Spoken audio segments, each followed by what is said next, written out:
IBomma Ravi custody విచారణ ముగిసింది. Piracy, forgery కేసుల్లో రవిని 12 రోజులు విచారించారు పోలీసులు. పలు కీలక విషయాలు రాబట్టారు. సినిమాల వెబ్సైట్లను హ్యాక్ చేసే సర్వర్లు, ఐపీ అడ్రస్లపై ఆరా తీశారు. పైరసీ రాకెట్లో మరికొందరిని అరెస్టు చేసే అవకాశం ఉన్నట్లు తెలుస్తోంది. ఎంక్వైరీ తర్వాత మెడికల్ టెస్టుల తర్వాత రవిని కోర్టులో హాజరుపరచనున్నారు పోలీసులు.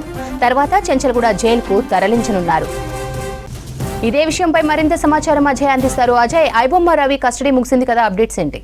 సినిమా పైరసీ రాకెట్ కేసులో ఐబొమ్మ రవిని సైబర్ క్రైమ్ పోలీసులు అరెస్ట్ చేసిన విషయం తెలిసిందే. అరెస్ట్ చేసిన తర్వాత ముందు 5 రోజుల పాటు కస్టడీ విచారణ చేశారు. దాని తర్వాత 3 రోజులు మళ్ళొకసారి కస్టడీకి ఇవ్వాలి అంటూ కోరారు. సో ఇప్పుడు తాజాగా 4 కేసులకు సంబంధించి 12 రోజుల పాటు న్యాయస్థానం కస్టడీకి అనుమతించింది. మొత్తము సైబర్ క్రైమ్ పోలీసులు ఐబొమ్మ రవిని ఈ కేసు సంబంధించి ఇప్పటి వరకు 20 రోజుల పాటు విచారించారు. అయితే తాజాగా 4 కేసులకు సంబంధించి ఒక్కొక్క కేసుకి 3 రోజుల చొప్పున 12 రోజుల కస్టడీ విచారణకు న్యాయస్థానం అనుమతించిన తర్వాత 12 రోజుల పాటు కూడా సైబర్ క్రైమ్ పోలీసులు కస్టడీ విచారణ చేశారు. కస్టడీ విచారణలో కాస్త క్రెడిబుల్ ఇన్ఫర్మేషన్ ఈసారి ఐబొమ్మ రవి నుండి సైబర్ క్రైమ్ పోలీసులు సేకరించినట్లు మనకు తెలుస్తుంది. ఎందుకంటే ఫస్ట్ 2 దఫాలుగా కస్టడీ విచారణ జరిగినప్పుడు ఆశించిన మేరకు సైబర్ క్రైమ్ పోలీసులు కొంత మేరకు ఇన్ఫర్మేషన్ తీసుకోలేదు అనే ఆరోపణలు ఉన్న క్రమంలో ఈ 12 రోజుల వ్యవధిలో మాత్రం ఐబొమ్మ రవి నుండి మొత్తం ఈ పైరసీ రాకెట్ సంబంధించి మెయిన్గా కరేబియన్ దీవుల నుండి వీటన్నింటిని కూడా మానిటర్ చేస్తున్నాడు అనేది ప్రైమరీగా ఎస్టాబ్లిష్ చేశారు. కాబట్టి ఇతడు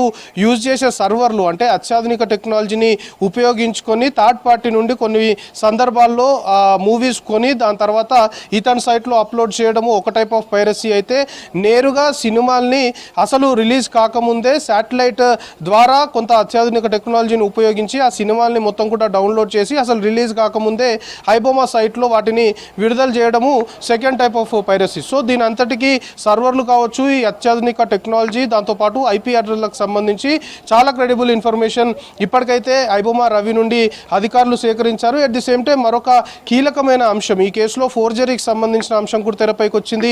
ఐబొమ్మ రవి ఇటు డ్రైవింగ్ లైసెన్స్తో పాటు పలు కీలకమైన డాక్యుమెంట్స్ మొత్తం కూడా ప్రహ్లాద్ అనే వ్యక్తికి సంబంధించి ఆ పేరు మీద మొత్తం కూడా తీసుకున్నట్లు ప్రైమరీగా ఇన్వెస్టిగేషన్లో తేలిన తర్వాత అసలు ఈ ప్రహ్లాద్ ఎవరు అనే కోణంలో కూడా ఐబొమ్మ రవిని ఈ 12 రోజుల కస్టడీ విచారణలో బాగా క్వశ్చన్ చేసినప్పుడు అతను ఎలాంటి సమాధానాలు ఇవ్వకపోవడంతో ప్రహ్లాద్ అనే వ్యక్తి కోసం కూడా సైబర్ క్రైమ్ పోలీసులు గాలించారు. సైబర్ క్రైమ్ పోలీసులు మనకు అందుతున్న ఇన్ఫర్మేషన్ని బట్టి బెంగళూరులో ప్రహ్లాద్ని గుర్తించి ప్రహ్లాద్ని కూడా తీసుకొని వచ్చి ఐబొమ్మ రవితో పాటు క్వశ్చన్ చేసినట్లు తెలుస్తుంది. సో ఇప్పటికైతే సైబర్ క్రైమ్ పోలీసుల నుండి మనకు అందుతున్న ఇన్ఫర్మేషన్ని బట్టి ఈ పైరసీ రాకెట్ కేసు సంబంధించి ఇటు ఐబొమ్మ రవితో పాటు ఈ విధంగా ఫోర్జరీ అంశం తెరపైకి వచ్చింది. ప్రత్యక్షంగా కావచ్చు, పరోక్షంగా కావచ్చు, ఇంకా ఎవరెవరు ఇందులో ఇన్వాల్వ్ అయ్యారు అనే కోణంలో మాత్రము కొంతమేరకు ఇన్ఫర్మేషన్ తీసుకున్నారు. ఇటు ఐబొమ్మ రవికి సంబంధించిన స్టేట్మెంట్ని కూడా రికార్డ్ చేశారు. ఐబొమ్మ రవి ఇచ్చిన స్టేట్మెంట్లో భాగంగా తన ఆర్థిక లావాదేవీలు అనుకోవచ్చు, తను యూజ్ చేసిన సర్వర్లు ఎక్కడెక్కడ వీటన్నిటిని కూడా ఏర్పాటు చేశారు. తనకి మ్యాన్ పవర్ సంబంధించి ఎవరెవరు సపోర్ట్ చేశారు, అట్ ది సేమ్ టైం ఈ ఫోర్జరీకి సంబంధించిన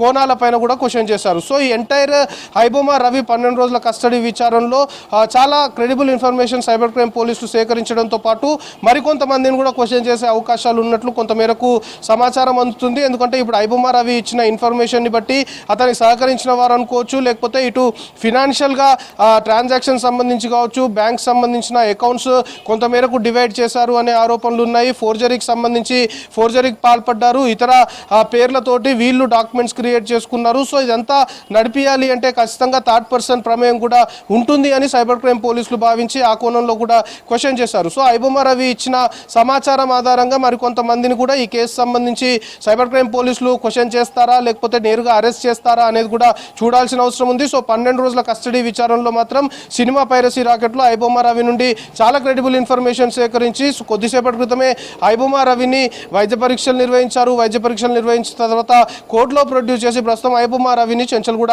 జైలుకి సైబర్ క్రైమ్ పోలీసులు తరలించారు.